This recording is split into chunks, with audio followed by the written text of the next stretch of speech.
Hi, this is Russ Anderson, and welcome to the Pyramid Bowl. For today's contest promo, we see our pyramid trophy right in the middle of the field. Unfortunately, it's sliding. If we zoom in a bit, we can see that the corners of the pyramid appear to move across the surface of the field, and that's sliding. Let's make sure it doesn't happen. It's pretty common to not know what sliding is about and what to do about it. And that's a problem because by not knowing, you usually will directly cause sliding. So don't be that guy and listen on. Now, preventing sliding requires two things. First, a good solve, and second, a good placement. The second part gives people the most trouble. But let's talk about the solve just in case. So we're actually going to back up now and reopen this shot and just run a vanilla auto track on it. So after you've done that with your shot, or maybe done supervised tracking, you always need to take a look at what errors there are in the different trackers. You can do that a whole variety of different ways, and this is all addressed in the manual, but we'll just do a quick recap. One way is to look at the graph editor, and now we can sort the trackers based on the error. And you can see this big blue curve is a very large error on some of the trackers.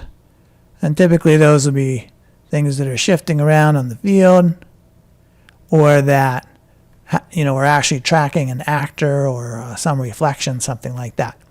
So that's one way to look. You might also run the cleanup trackers, especially if you've done an auto solve. And here, note, I'm going to keep the clear all blips off at this point. And we'll just have it go and delete some of the higher error trackers. You might also worry about whether there's lens distortion. If there is lens distortion, that will make it impossible to avoid sliding in general throughout the shot.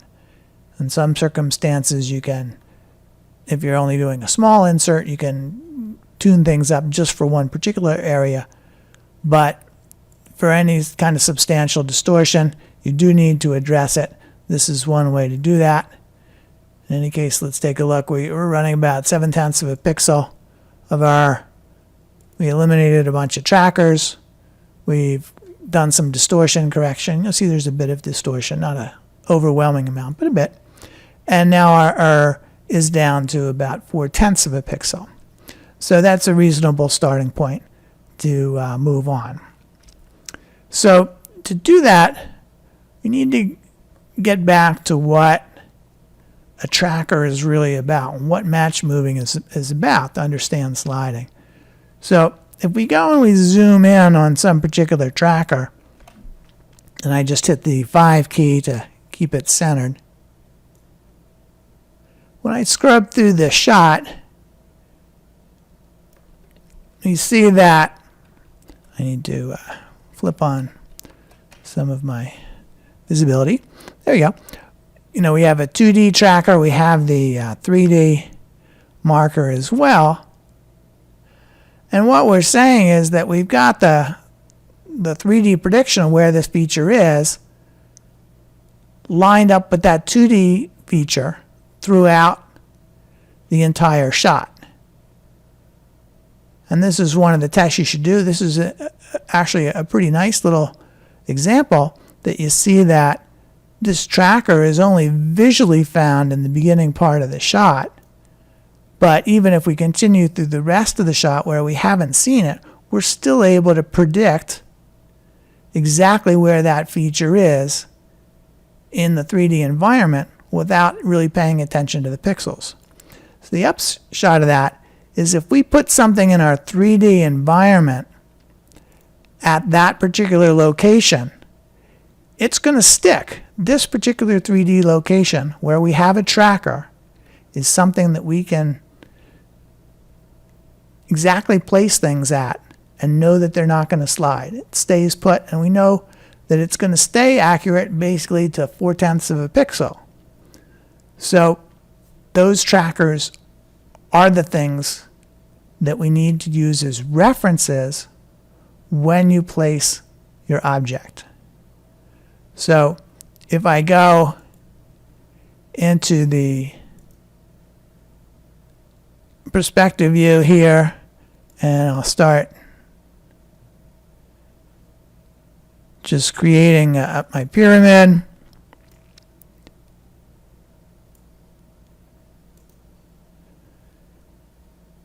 That particular spot is one where I know that I can avoid any kind of sliding. So I can line that up if I wanted to do it in a really incredibly painful way.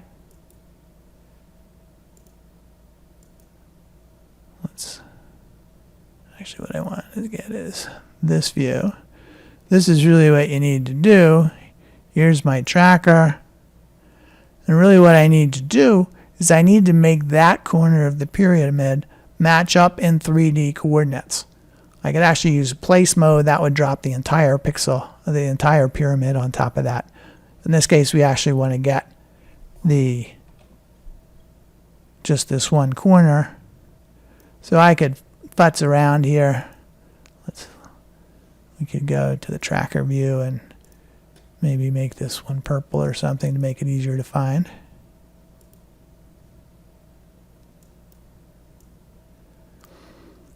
So, I could go and do it this way. And the key point is that, when you do this,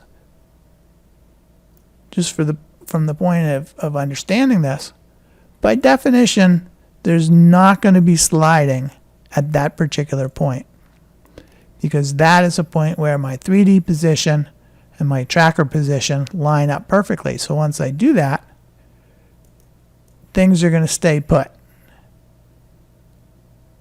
They're not going to slide. In this case, I probably needed to align this even more accurately if I really wanted to.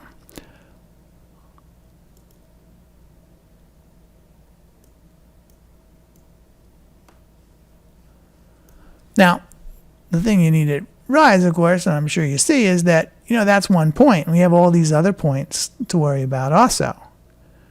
So generally, rather than, aligning one particular tracker, you need to worry about the rest of the thing also.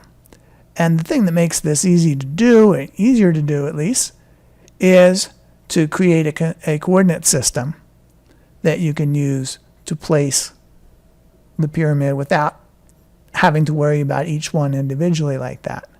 So let's just dump this pyramid here. And there are like a dozen ways to create coordinate systems in Synthise. There are plenty of different ways to do it depending on what you want to do, what kind of shot it is. So, you're encouraged to look at the tutorials for that and the manual for that. Let's just do one particular thing. I'm going to go over to the features panel, and I'm going to look for some additional places to create some trackers that are kind of useful. And if you look around, you see the little tooltip that pops up when I go over different potential tracker locations. I'm just looking for the ones that have particularly long trails. That means that they're going to be on a good number of frames. And I'm picking ones that are, kind of useful from the point of view of the field. They're nicely laid out across the surface of the field. So, now I can go back to the coordinate system view. And I'm going to set up a new coordinate system. Now, before, what I had was an automatically generated thing that was just kind of based on finding some trackers that more or less formed a ground plane. And so it's right on average, but that meant that it was wrong in specifics, basically. So I'm just going to dump that previous setup and set up a new coordinate system using these points that I just created on the field itself. I'm just going to hit 5 again to turn that off.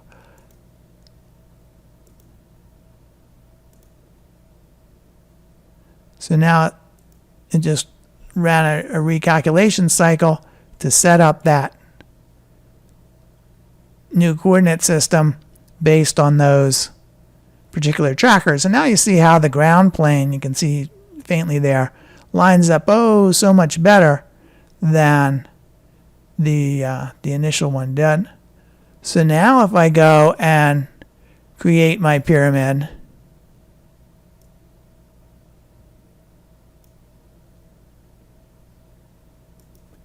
now it's going to start lining up. Initially, though, I've got something that I've done. We may have it in a different orientation.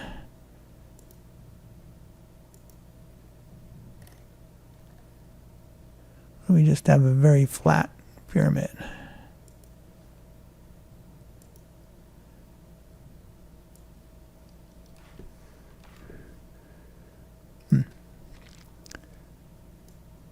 All right, so I don't know what I did there too. I guess it was probably a double click there. So now I've got my pyramid sitting out in the field, and even, you know, if I slide it around, because of the way I set up that coordinate system, you know, if I look at any of these positions, I can slide the pyramid over to there. This is just a right click on the pan there. You know, I can slide the pyramid over there. Because the ground plane was built directly from those coordinate systems, it's aligned directly with the field all the way around, basically. So now, when you do it, you're not going to get sliding.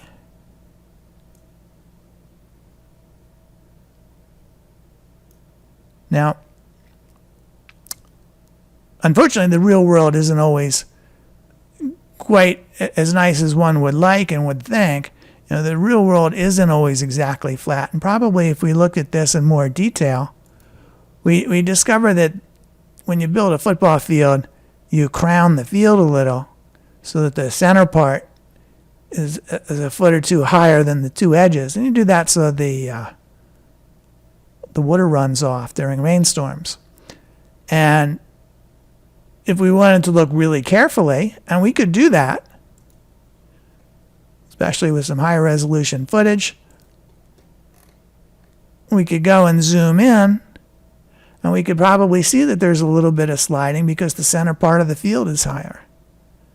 And whenever you see that sliding, if we saw the edge of this moving with respect to that hash mark on the field, say, that's telling us directly that we want to drop a tracker onto that location, track it, let that tell us where that is in the 3D environment, and adjust our 3D model either in placement or actually by adjusting the model itself to go through that point, because that point is literally telling you, if you're right here, we know where everything goes in 3D. So it's telling you what the right answer is, what spots don't slide. So if you see something where there is some sliding, that tells you you want to put a tracker there, so that way you can adjust and match it and you won't have sliding. So in the limiting case of that, if you have enough trackers, and you know, if you have the side of a mountain or something where it's a very irregular surface, you can actually go and use the mesh building facilities within the perspective view. There are a whole bunch of mesh operations that let you build up your mesh directly from the tracker locations. And of course, when you do that, as long as those individual trackers aren't sliding, the final model that you built from those trackers isn't going to slide either. So hopefully this has given you a little more insight into what sliding is about and what you should be doing about it. Thanks.